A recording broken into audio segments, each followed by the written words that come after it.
At Sports Show. I'm your host, Earl Baston. This evening, joining me are members of the Bermuda Comet class in Gladwin Lambert, Maxwell Curtis Jr., Mark Clark, Alan Frith, and Dale Bregman. First of all, gentlemen, thank you very much for joining me this evening. We're going to be talking about the internationals, but however, first I'm going to take care of some household business. Congratulations, Max. The other night you were elected, voted, told you're gonna be the regional vice president. Yes. Of the Bermuda Comet class. So congratulations. Thank you. Yeah, Dale, tell him he might be in charge here, but you're still in front of him. Yeah, Dale's definitely got my back. He always did that. But Dale always wants to be in front of you. Alan too. He want to be in front of you. No problem. It's easier to chase them down that way. Okay. Someone has actually got it running in the background because I could hear it. I'll be able to tell in a second. No. Okay. All right. I know how to fix it. Okay. So we're here to talk about the internationals. It's something we've hosted before, but this time it looks like it may be or should be a lot bigger. I know, Max, you've been working hard behind the scenes. Dale, all of you have been working hard behind the scenes. So can somebody just break down how exciting it is, and obviously disappointing because we were supposed to host this a few years ago when the pandemic kind of stopped everything. Who wants to take that? You can go ahead, Dale. Yeah, good evening, everyone. Just like Earl said, we were supposed to host this event a few years ago. We was planning on having it, and then COVID hit, and then it just made us stop.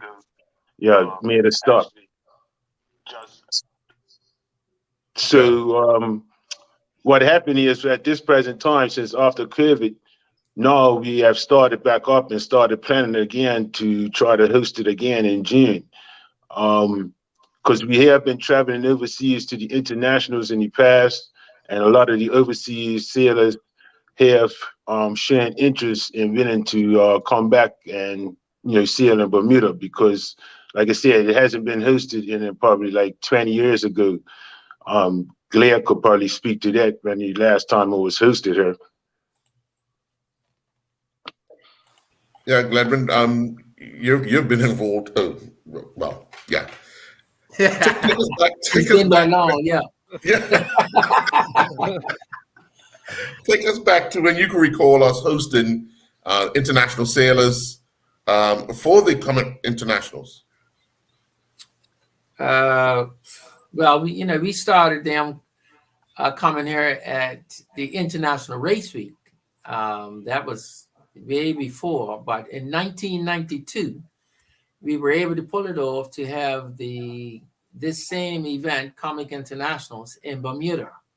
And that was the first time, we had ever attempted, and I thought it was very successful. Colin Clark played a major role in that. Him and I and others, we started off with quite a few people, and you lose a few along the way, but we were the two persisting ones, and had a lot of support from the island, from the three clubs, the three comic clubs, as well as a lot of sponsors. Camden, when John Swan was actually put on the welcome party at Camden for the comic class. And if I can remember correctly, we had 27 boats in that regatta. And we sailed it. We sailed it out of what's the name of it now? Messina House. Messina House. Oh, okay. Yeah, I mean, you used the ramp right next to it, but we used the machine house, which was built for a sailing venue, but it never got to be used. But we were the first to use it, Mm, and it worked out fine for us. sure, sure. Alan, first of all, welcome. Your involvement in the comic class. Why did you pick this fleet? So yeah, I'm definitely the most recent member of the class out of everyone here. I only got my boat a couple years ago, Mhm. and I picked the class because it was probably the most active, certainly the most active one design fleet on the island. Get more people out racing than really any of the other fleets on a regular basis, and great group of sailors and a really good group of people. So they've been really welcoming to me, helping me sort of get up to speed and allowing them to beat them occasionally. So it's been fun. It's also nice that the racing is in sort of different places on the island. It's one of the only fleets that doesn't just primarily race in the Great Sound. And so that's been really nice as well to be able to do actually some racing in my own backyard here in St. George's. Enjoy that aspect, and looking forward to when my daughter and son are old enough to join me on the boat eventually. That's a few years away though. Sure. I'm gonna date myself. Back when I was sailing comets with Roro Smith, we used to race on Sundays and Tuesdays and train Thursdays. So Tuesday nights we used to have 2 races. On Sundays we would have 4. And that was just the East End Mini Yacht Club group. We in years going by, we've seen that taper off, but I'm glad you guys have had the class, rejuvenate itself. Gladwin, you've done a lot of work behind the scenes, making sure that the comic class stayed alive, and it's been growing the leaps and bounds ever since. So I personally want to thank you for keeping something that is really historic in this country, keeping it going. I know I'm going to ask Mark because I know Mark likes to keep a lot of history stuff. So he could tell you when the first knot and bolt was put into the first Yes. the first double bottom, because he won't know the wooden ones, but he'll know the double bottom one. Oh no! I You don't know listen. when the first nuts and bolts were put in. You probably knew when the first boat came in or was built. Oh no! And to be fair, my dad's first boat, Colleen, was built in my grandfather's yard in his carpentry shop on Glebe Road. Okay. And Alan, he says St. George's and the Great Song, but the comic class actually has 3 venues: Mid-Atlantic, West End Sailboat, and Mini Yacht Club. And history, Mini is the baby. West End is the oldest. And I want to say, and I stand to be corrected, but Glad's father was one of the founders of the West End Sailboat Club. Okay. Was he not? Well, he was one that first the guys starting to let's build boats and whatever, but it was 4 guys: Ossie Philpott, Eugene Philpott, Charlie Swan, and Mickey Mendes. Those guys, right? That was before that formed the club at West End between 41, 42. And that's when, and then after that, they started to race off of West Side, Somerset, between Willowbank and 9 Beaches. Yes. And so, it's there's a couple of pictures that is actually, I want to say, at the Bermuda Archives of Tourism, where the comic class is actually going through the drawbridge. That's correct. It's going through the drawbridge. But we done that for the Jubilee. Yep. And even though you say Sir John hosted the comic class at Camden for it, his brother-in-law, L.T. Roberts, and Colin Pierman used to race in the comets. That's so right. Yeah. And Sir John used to follow the comic class. That's right. And so, sorry? in his Sorry? sailboat. In his Oh, sailboat. I believe the boat was called Mistress, if I remember correctly. Yeah. And Freddie Wade of the airport, Freddie Wade, was the last owner of the Mistress. But yeah, there's no, I mean, Bermuda and Comets. It's the history is just Altie phenomenal. was a student to Colin Perriman because Colin Perriman's a school teacher at Sands School. Mm.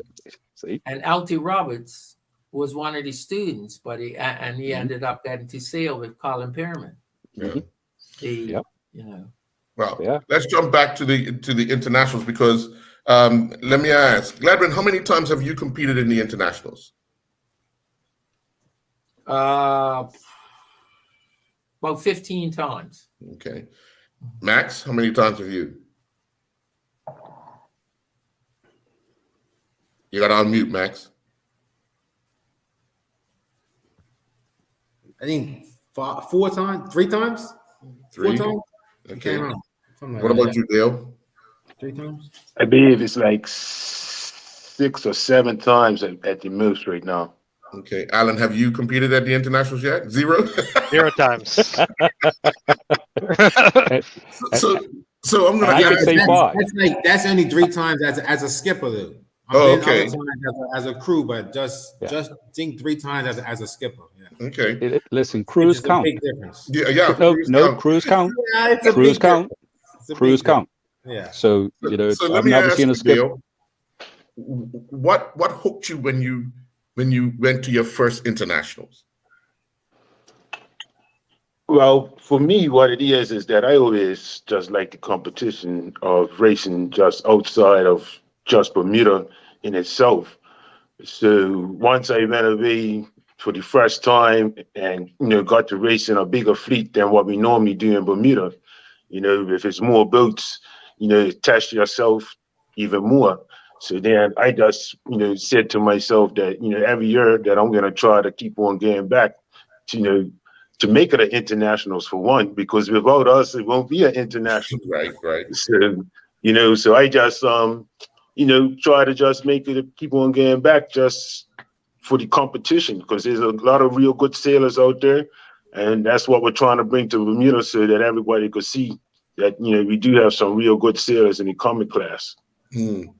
One of the things I've noted of years going by, the internationals was kind of held on I want to say a lake, but it was like opened up. But what's the difference, Max? What did you find a difference in sailing in a lake as opposed to St. George's Harbor, Great Sound, off of Mid-Atlantic? It's night and day difference. We're talking about brackish water. The boat it floats different. You know what I mean?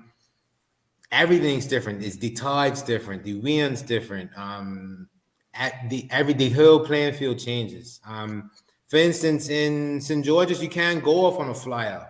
I mean, you can, but 9 times out of 10, it's not going to work. In those lakes, if you go off on a flyer by yourself, most of the times that person comes back smelling like roses. They got the whole fleet. That's something that Dale and I had to learn when we first met, is adjusting from Bermuda's waters to their waters. It's totally different. You know what I mean? But I think that's what Dale's basically trying to say is, in order to be a better sailor, you have to experience all these different elements. You know what I mean? Even in jumping in different boats. You know what I mean? You have to get a feel for everything in order to battle yourself. That's what it's all about. You know what I mean? Battering yourself. Yeah. Well, what we're going to do is we're going to take a quick commercial break. When we come back, we'll have more with the Comet Sailors talking international Comet class racing right here in Bermuda this year. We'll be right back.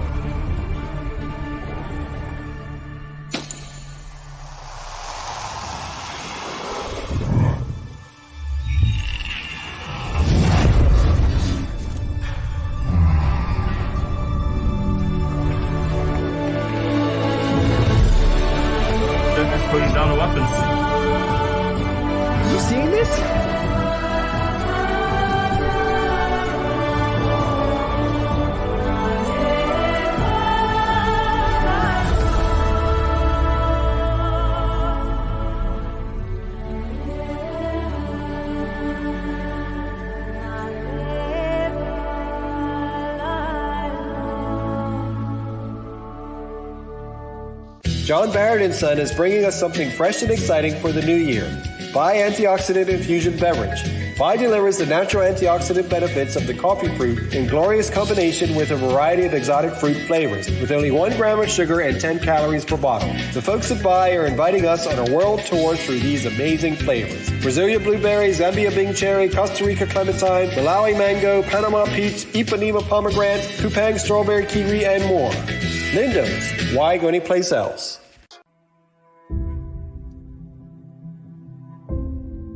I'm also thankful and grateful because my greatest value of my life is my legacy. But why I do it?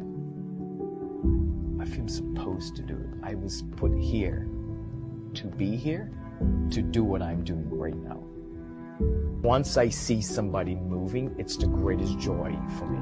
There's a little person being born. I am thankful that people have given me the trust, for me to empower them, from my players to my family to friends, and that's what I'm thankful for. I'm thankful that people have allowed me and trusted me to be in their life.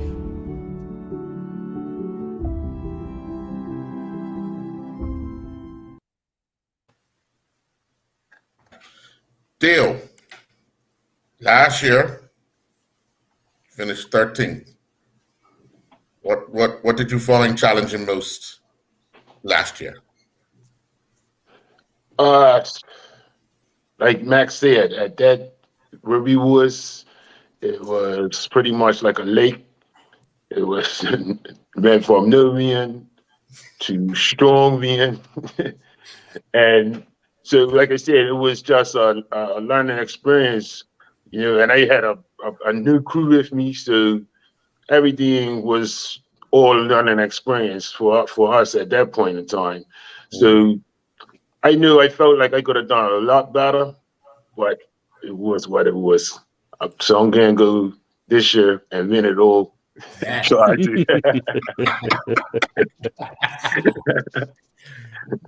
So Alan, let me ask you.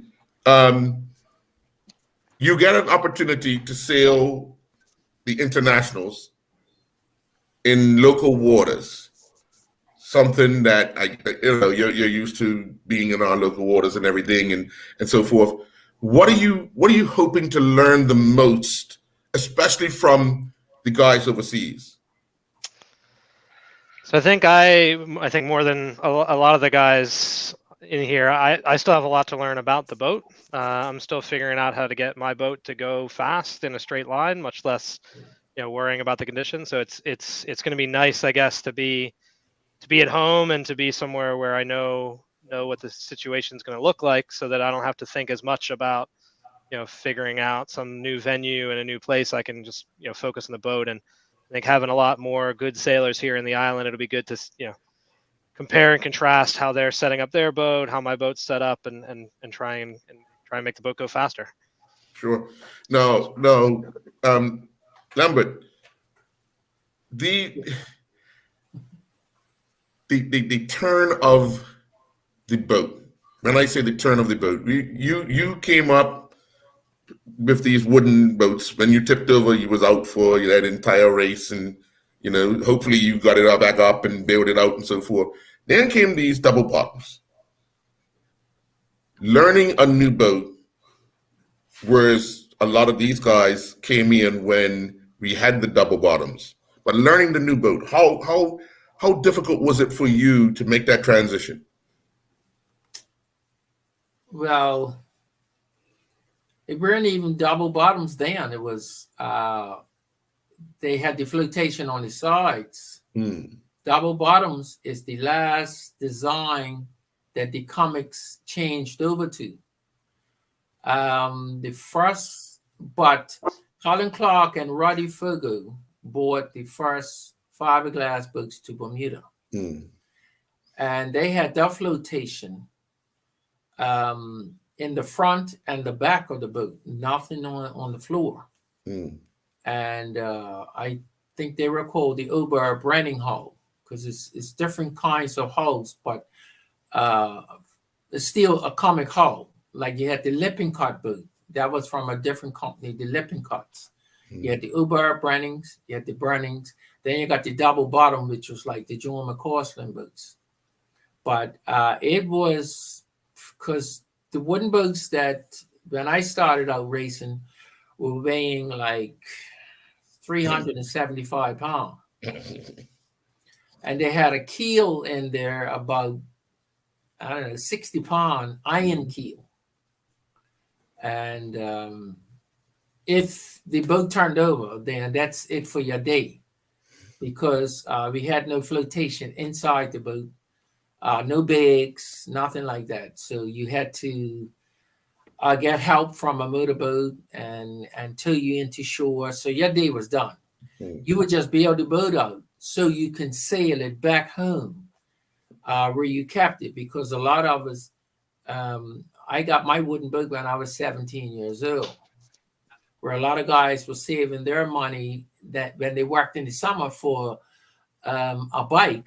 I was saving for a Comic, and my uncle Raymond Lambert took 2 years to build my wooden Comic in his backyard, just after school, and that's how I got built my own wooden boat. But the transfer over when the glass boats came, there was a time where the Bermudians even considered putting handicap on them because they were beating up the wooden boats that much. Colin Clark and Roddy Fogo and they were good sailors anyhow. And now they got glass boats, much lighter, like around 265s, and it was just no comparison. So a lot of guys started to cut down on the ribs and all that in the boat, trying to make the wooden boats lighter. But there's no way we can even get down under 125, 130. I mean, 330 pounds. Was just no way, because of the boat was built out of plywood or white pine. So it was a changeover to your question. Yeah. And we just had to adjust and learn to sail this new glass bottom boat that was much lighter. Mark, you would have gone through that transition with your dad, being around the club, the yacht club as well. The transformation of getting these lighter boats. What was his way of thinking? Well, obviously he dominated a lot of the time. It's like the burning bed syndrome. Many people will not move or modernize because they're very comfortable with what they had. And I remember when Dad and Uncle Roddy got, it was like, I think, Scrap Iron and Traveler, 3945 and 3944, two numbers next to my number, you will never forget.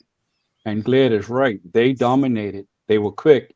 And then people realized that in order to be competitive, they actually had to up their game. And it increased the level of sailing. I mean, of course, there was Stevie with Scorpion. And then, there was Alton Millett, who was still, and Stevie was up and coming. And Scorpion was still, whilst it was wooden, it was still fast as hell. And Alton Millett is just the old man in the sea. He can make anything. I swear it on, he can make a plank of iron go fast. And he earned the channel. But like Glad said, it went from the Obark Brennan, and then each race week was when people upgraded, because we actually had the overseas guys coming in, like Ricky Dine and those guys, and they'll come in and they would dominate because they actually had the best, the latest and the best. And those boats would very seldom go back to the States, so and each year and now we have the class today with the double bottoms. Now, here's a statement I'm going to make, and most people may not realize it. I've never raced in a double bottom. No, sorry, once. Midwinters 87 in Florida. And my knees were up in my chest because my legs are too low to get underneath the boot, So I was never a big fan of them because it was, for tall people, it's just too much. But to see like Max and Dale's boats, completely different. And everybody knows I've never been a fan of Lippincotts, but ironically, the newest boats are the are modeled after the Lippincott. But yeah, it was an interesting journey to actually see them. Max, let me ask you, how you get into this class, this first sailing in this class? How did I get into this class? Okay, my stepfather, Milton Jones, he actually sailed down East End Mini Yacht Club. Yep. I believe his boat was called Big Ace. It was a it was a yellow Comet, I believe. So one day he just bought me a sunfish from over, I think the naval base was still there.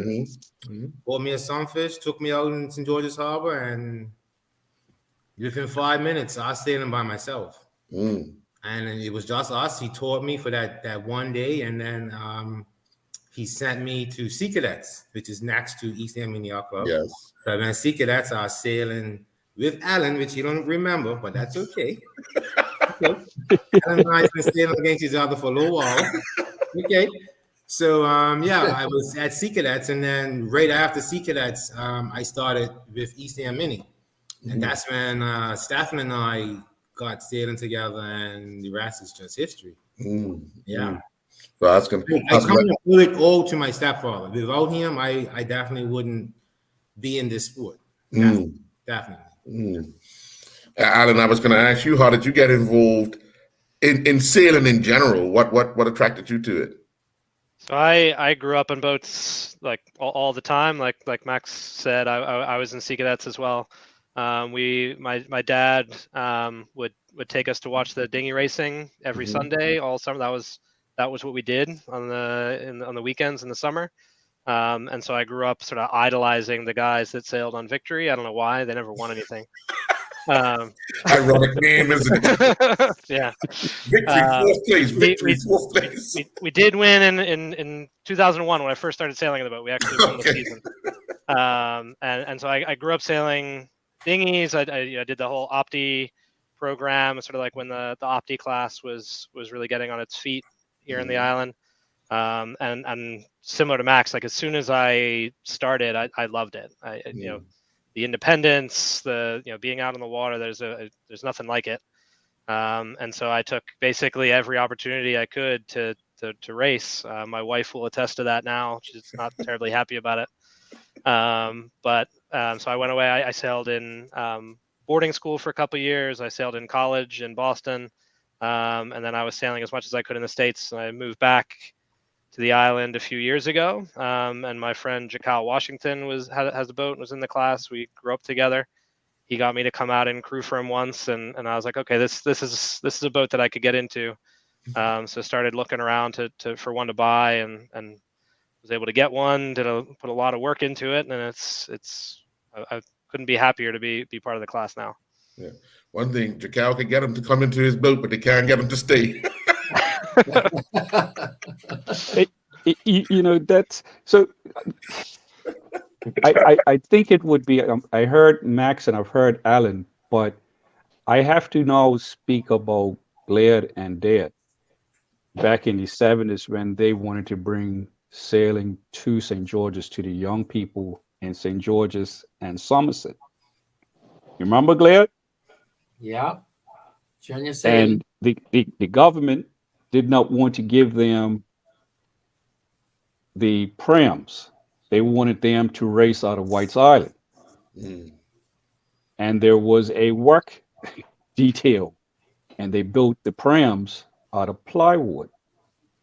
Kits. And they actually had the herb programs out of West End and East End. Yeah, we brought in kits. Right. From abroad. Yeah. And the thing is that we have many of the sailors today started out by those junior programs. And it was funny because I remember talking about it and someone said, actually, I remember Laird teaching me at West End. And, in the wooden prams. And then I think it led to Raymond Lambert and Jamie Harvey building the fiberglass Bermuda, I call them Bermuda prams, but building the fiberglass prams here. Am I got that right? Yeah, I've been Jammer. Right. I've been Jammer. In Jammer, yeah. But that's how I started down in St. George's. And Right. And then to give credits, Dame Flora Duffy, her first sport was sailing at West End. I didn't even realize that. She was taught at West End. And so, I have to bring that up because that's how, when we look at sailing in Bermuda, it's amazing how many people started off in the comments. So even like just a little known stat, and I know you're smirking at me, Earl. In the comic class alone, we actually have a sailor at the in Sail GP who raced comets as a young person with his father, as well as internationals. We've had 3 who have actually gone on to America's Cup fame. So the comic class has got some good history, as well as locally, as well as overseas. Yeah. We're going to take a second commercial break. When we come back, we'll have more with our comic sailors. We'll be right back. I'm also thankful and grateful because my greatest value of my life is my legacy. But why I do it? I feel supposed to do it. I was put here to be here, to do what I'm doing right now. Once I see somebody moving, it's the greatest joy for me. There's a little person being born. I am thankful that people have given me the trust, for me to empower them, from my players to my family to friends. And that's what I'm thankful for. I'm thankful that people have allowed me and trusted me to be in their life.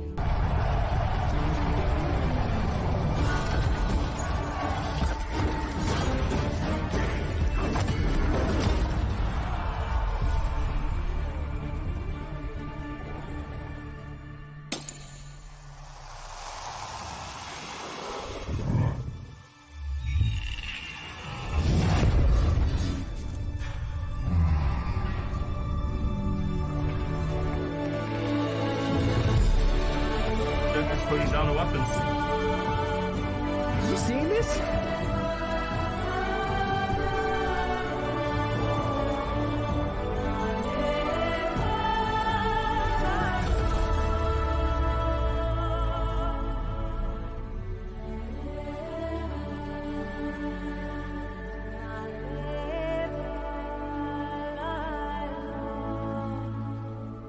Here's one of our favorite feature brands, true veterans of the food awareness movement. Bob's Red Mill, the U.S. leading miller of organic whole grain foods. Only whole grains have the entire value developed during growth. And once you try them, you know that this is the way food was intended to be. Try Bob's Red Mill blanched almond, whole wheat pastry, and artisan bread flours, and 1-to-1 gluten-free baking flour, unsweetened shredded coconut, gluten-free homemade wonderful bread mix, and a variety of rolled oats.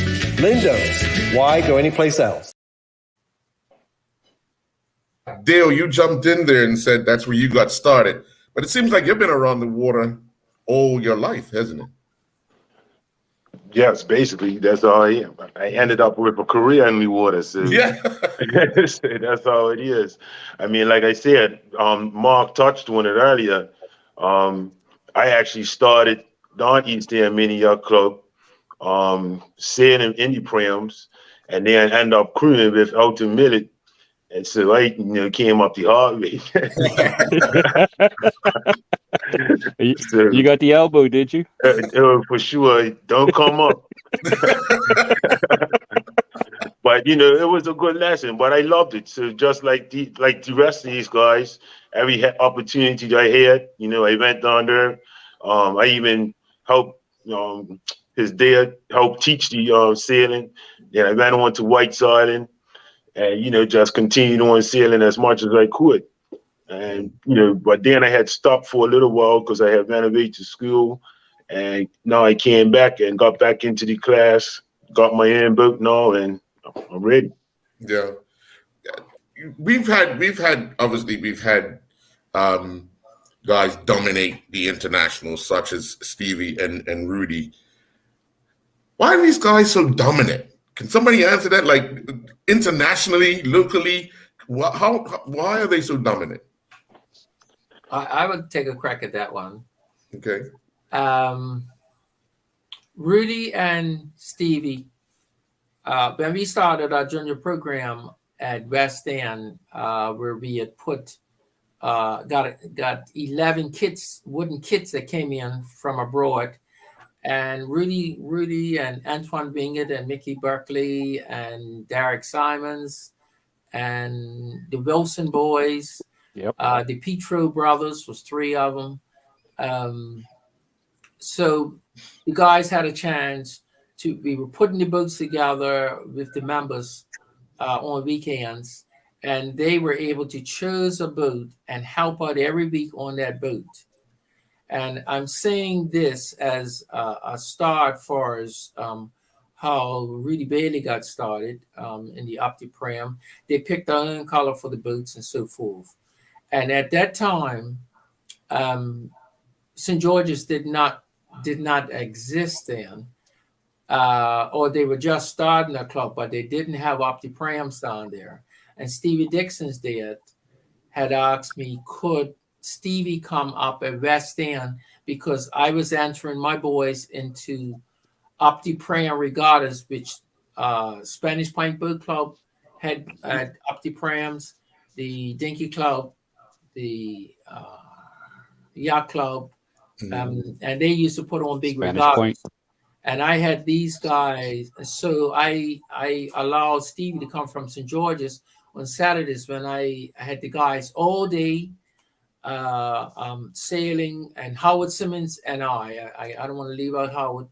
And this is after the boats was built, and we just taught them how to sail, and then taught them how to race, and then we started racing. And Stevie Dixon, then his parents asked, could he come up there?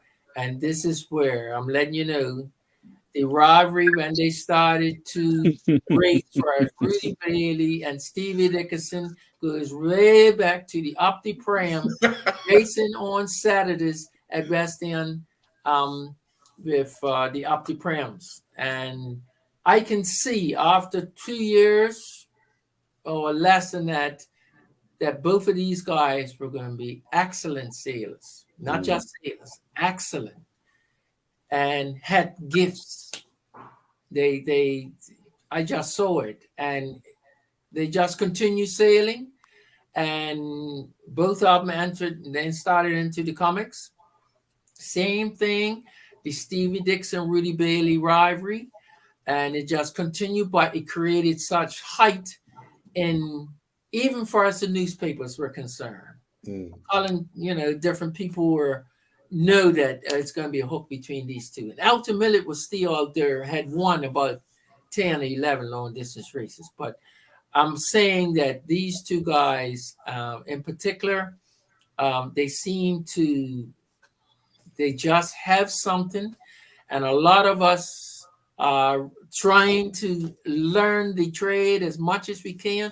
But these two guys still seem to come up and have it in their back pocket for his skills, ideas, ability. No, so they seem to still dominate. Yeah, I want to piggyback on one thing that you said, Glad.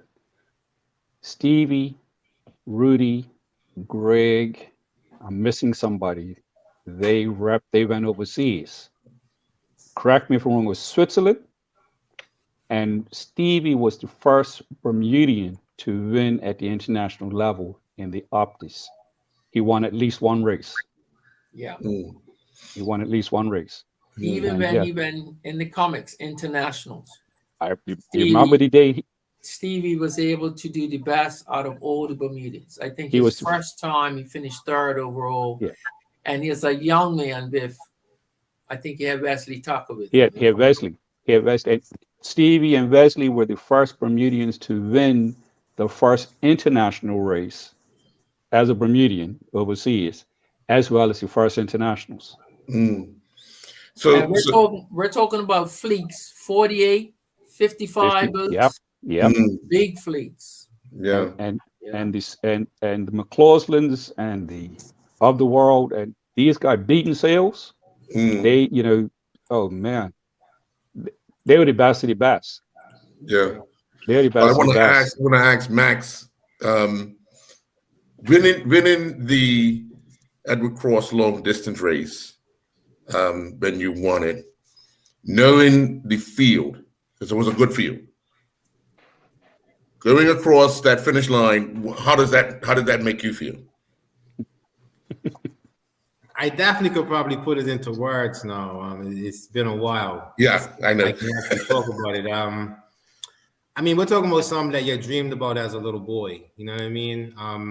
I watched Stevie and Wesley win that race for years. Watched a lot of people win that race, but more or less Stevie. Stevie was my idol. Wesley was Steffen's idol. So growing up sailing, I was always Stevie. He was always Wesley. And we always fought like that. Even when we sailed Phantoms, Sunfish, I was always Stevie. He was always Wesley. So when we got in the comic together, it was natural. I mean, it was like a brotherhood. So I'm gonna take you back when we was in Bayless Bay, that race. I think we knew we was gonna win it then because we was back in 6th place. But we knew we had the boat speed to catch the fleet before we hit Spanish Point. Right. And I think the first person before that was, I think Dale or Gladwin was in my sights then. And once I got around those guys, it was like, it's only Rudy Bailey and Stevie Lass. And it was perfect for me because when I wanted to win it, I wanted the greats to be in it. I didn't want it just, I wanted the best of the best to be there. You know what I mean? So winning it with all of the perfect pieces there it's one of the best moments of my life, like, to be honest. I actually, when I crossed the line, I remember looking back at Stevie and laughing at him because I made it close on purpose because I wanted to show him that, like, I wanted to see his face. You know what I mean? I literally wanted to see his face. Because I actually told Dale that he was going to win it the year before. You know what I mean? Dale, this is yours. Next year is mine. You know, Dale and I came in for playing with these new boats. I told Dale when I even purchased the boat, when I was in Boston talking to the builder, I said, Dale, like, this is the new way forward for us. Like, if we bring these boats back from Bermuda, I think we're going to take over this class. Like, you know, the boat it spoke to me out there. You know what I mean? And I kind of cornered Dale into buying a boat because he didn't know he was going to buy a boat. Yeah, I actually called him up. I said, look, I'm in Peabody in Boston. I got a great deal for you. Talk to me. Like, and I'm going to be honest, the first thing Dale said, I'm going to talk to your wife. And I knew I had him with that. Yeah, I said, as long as you go talk to your wife, we're good. He didn't say no. Yeah, he's not going to say no, yeah. But that moment, I still think about it. I still think about it. It's definitely a moment that I'll never forget. Yeah. Gotta get the monkey off my back though, because Dale and I need number 2. Right. I was just gonna ask Dale the same question. Dale, that year, I mean, you had a youngster with you. How did that make you feel winning that race? Well, like Matt said, it's like the best thing ever for somebody to win it for the first time, coming up sailing, because that's the one race that everybody wants to win. To win it, and like I said, I won it on the 75th year, so it was an anniversary year, so that was even a special year. Winning it with a young crew, so that will go on in history. So I always remember that. So, but going forward, I want another one, so it does make you hungry for more. Last year I came second. That was a hard fought. Well, you know, we had Ben out there. But you know, looking forward to doing again this year. So that's why, like you said, we're trying to get these overseas sailors to come down to join us for the long distance race, which is a part of the internationals, which we're trying to incorporate right now. Yeah. Well, we're going to take our final commercial break, but when we come back, Alan, I'm going to ask you, having the international sailors included in the long distance race, how does that set us up for the internationals? We'll be right back. It seems everyone knows someone who's lactose intolerant or just avoiding dairy products. And fortunately, there's a growing array of delicious and nutritious alternatives. Pacific Natural Foods have been doing things their own way simply and sustainably for over a quarter century, making non-dairy beverages with the finest possible ingredients right down to the packaging. Try Pacific Natural Original and Vanilla Hemp Milk and Almond Original Plant-Based Beverage, all sweetened or unsweetened, and low-sodium organic vegetable or chicken broth. Lindo's, why go anyplace else? I'm also thankful and grateful because my greatest value of my life is my legacy. But why I do it? I feel supposed to do it. I was put here to be here, to do what I'm doing right now.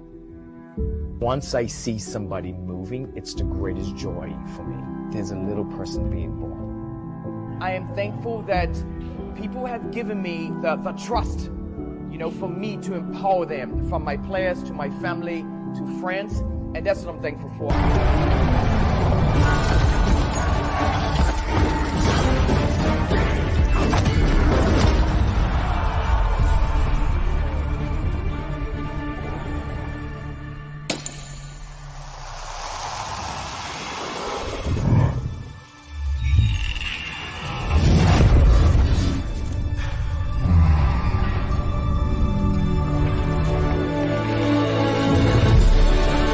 Just putting down the weapons. You seeing this?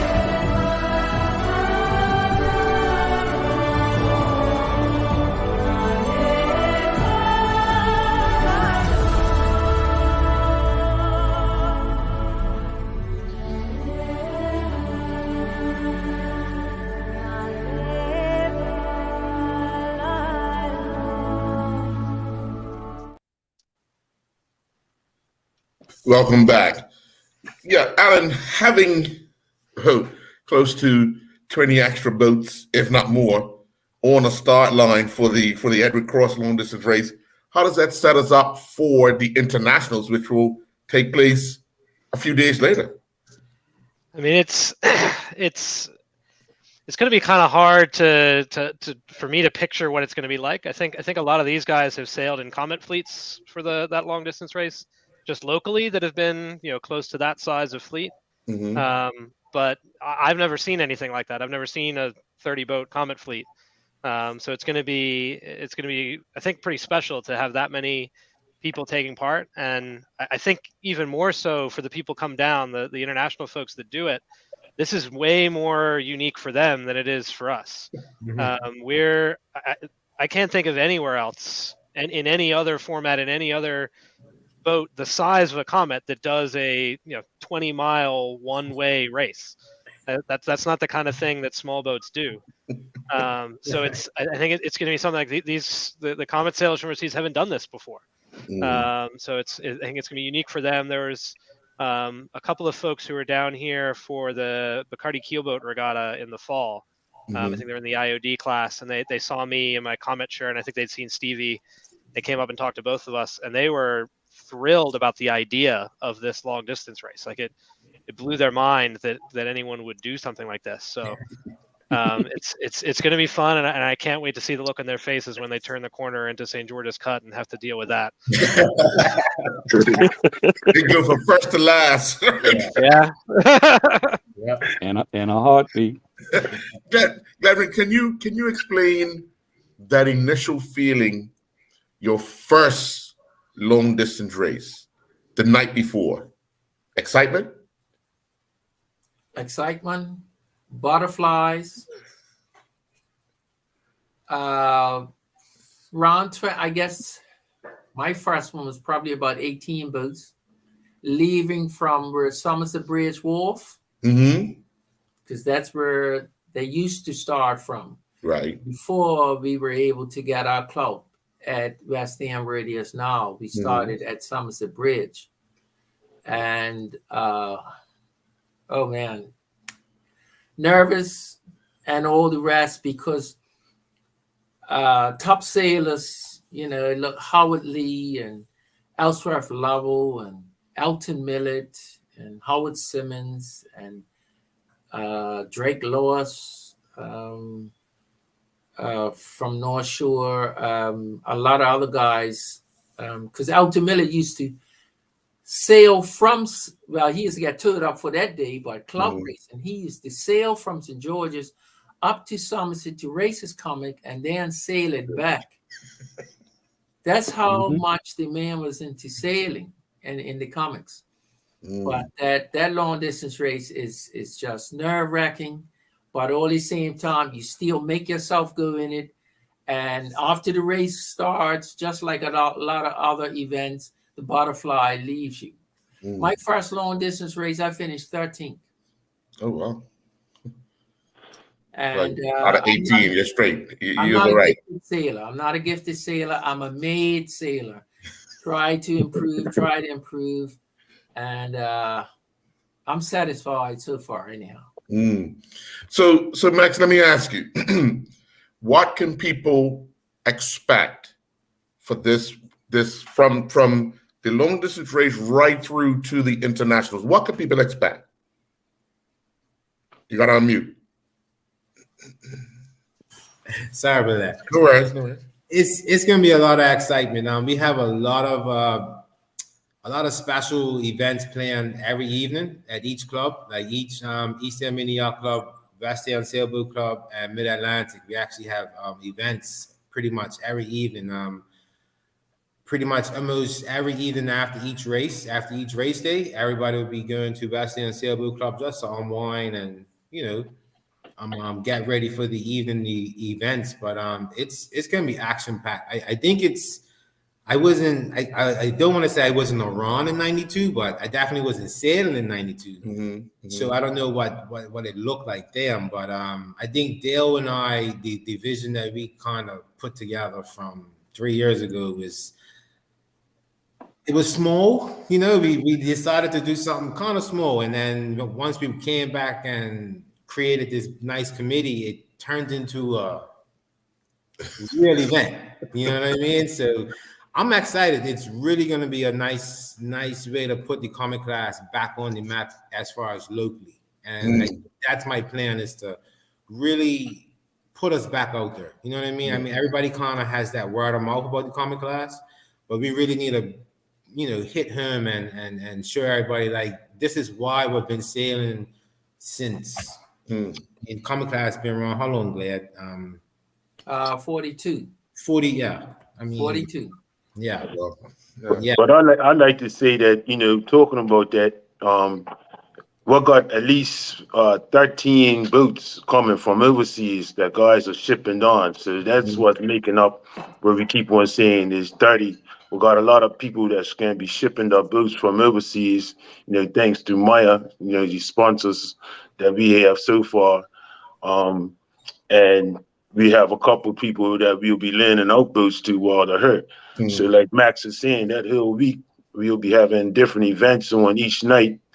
And, the actual racing will take place on the Thursday, Friday, and the Saturday. So we'll be trying to have 2 races on Thursday, 2 races on Friday, and then 3 races on Saturday. And so that, people could come out and, see some of the racing. Mark, having people come in for the long distance races isn't something new. We've had people come down before. But the uniqueness of it, Alan spoke about it, but over the years, I'm pretty sure you and Gledwin would be able to tell plenty of stories about that this particular race. The one race I'm going to talk about is the one where we only had one finisher. That was 1979. That was 79. Okay, sorry, that was actually the latest one, Mark. Yeah, you're talking to Mark, he'll Hey, listen, if you wasn't there in actually, 79, it was dangerous. We had 3 tornadoes strike. Right. And it was like a 20, it was like a 27. Sorry? That winner did not go around. They went through Spring Bridge, right? No. They went wrong. It was not the long distance race, it was the flagpole to flagpole. Okay. So we're talking the long distance race. No. No, you're talking about when Raquel Evans won? Yes. That's right, Raquel. Yeah. I was working then. Glad's gonna have to talk about that one. Well, we could all talk about that one because yeah. The mask for snapping.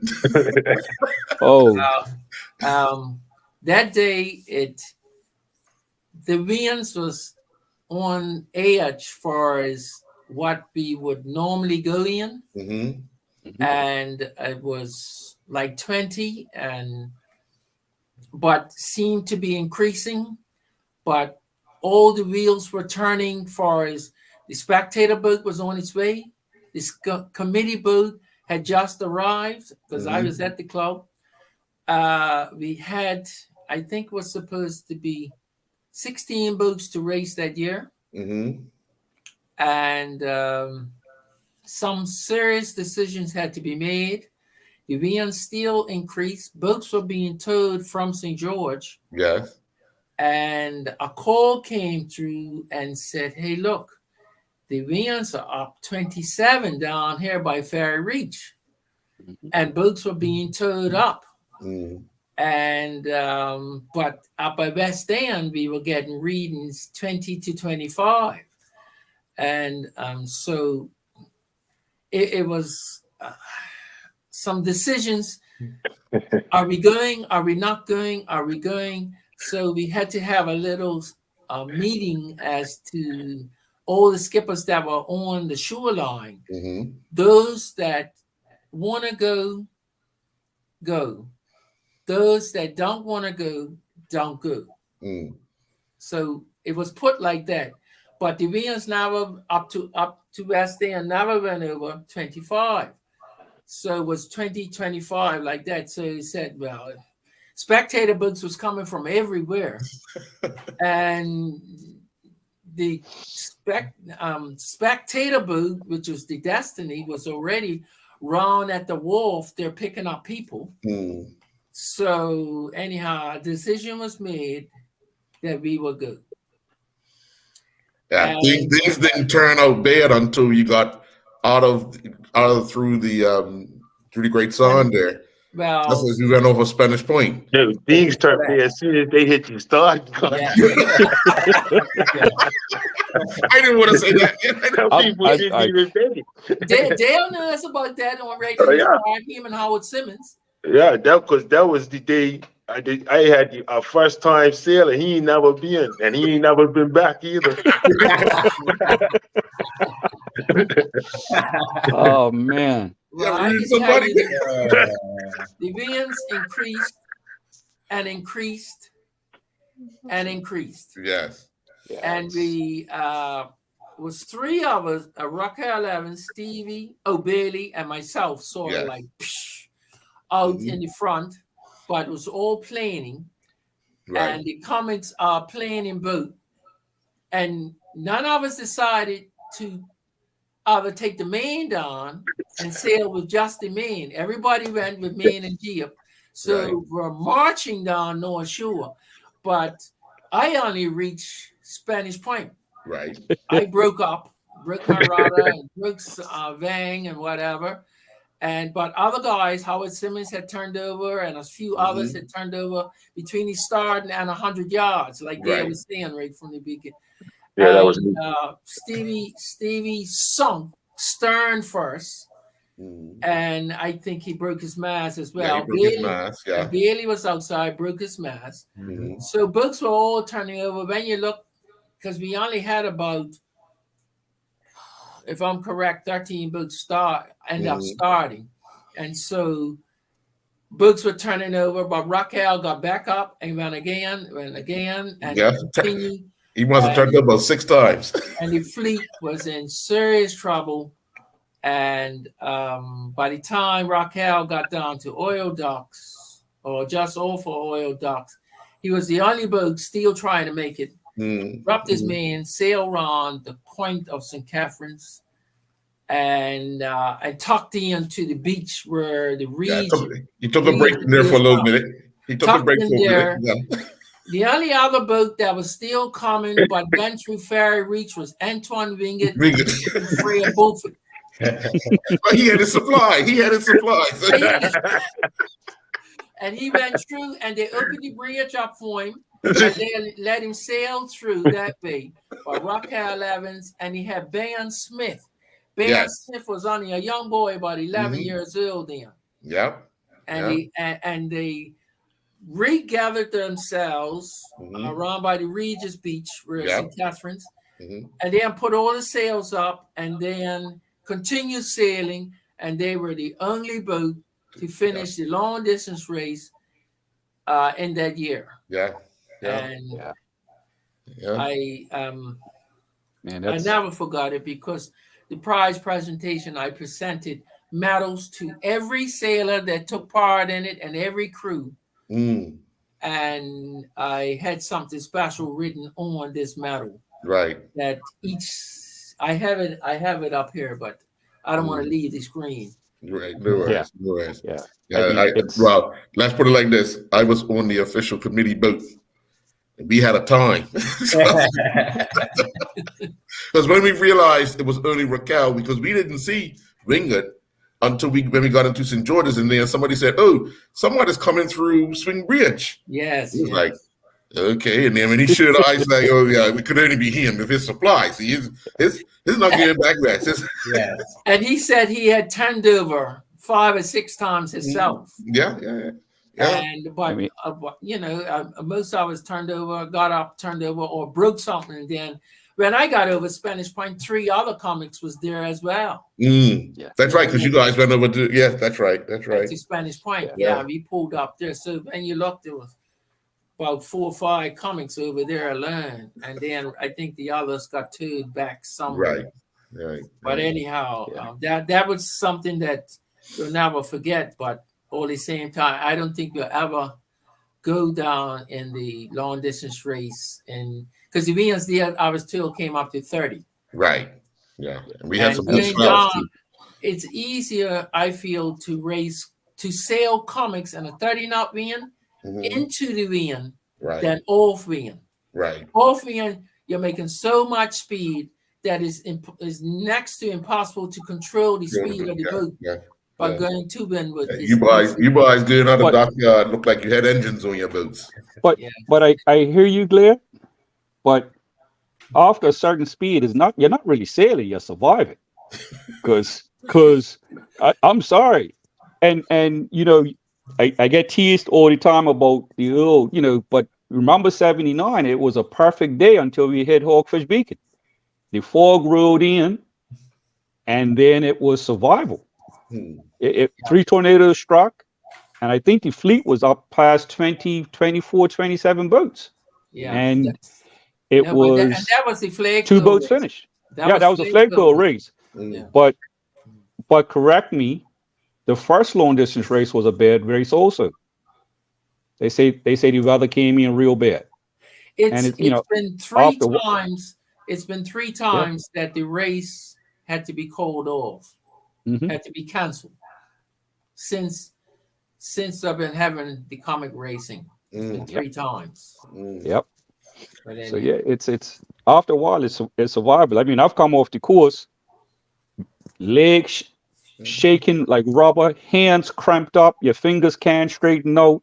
That's what sailors all about, man. No, but it's because the wind is just so high, and you're just surviving. Yeah, you're just surviving. It's but yeah. Well, let me suggest this for you guys that are organizing this.